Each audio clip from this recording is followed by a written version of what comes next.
سلامونه قدرمنو لیدونکو ستړي مه شئ. نن جمعه وه د حمل 3 او د مارچ 22 نیټه وه.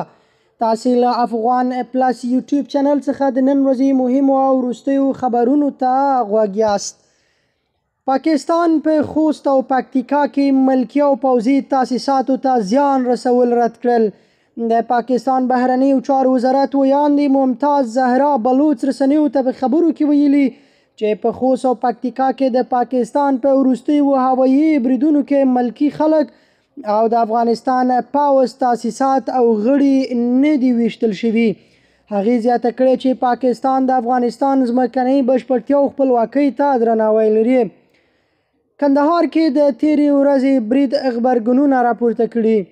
د ریاست الوزرا سیاسي مرستیال مولوي عبدالکبیر ویلي د هیواد دښمنان په دا ډول بریدونو سره غواړي چې د افغانانو په منځ کې ویره پیدا کړي. نوموړي ویلي د بېګناه انسانانو په نښه کول د ټولو اصولو خلاف عمل دی. په ورته مهال د کورنیو چارو وزارت هم یاد برید غندلی او ویلي دي چې ژر به عاملین د قانون منګولو ته وسپارل شي. او وروستی خبر دا چې جوزجان او بلخ کې د کوشتیپې کانال 2م فاز چارې په چټکۍ روانې دي.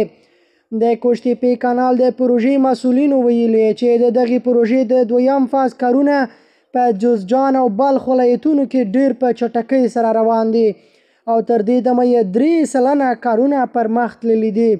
د معلوماتو له مخې د دې پروژې 2م فاز 120 کیلومتره اوږدوالی لري او د کار سرعت په کتو سره داسې ښکاري چې د 2م فاز کارونه تر ټاکل شوې نیټې وړاندې بشپړ شي.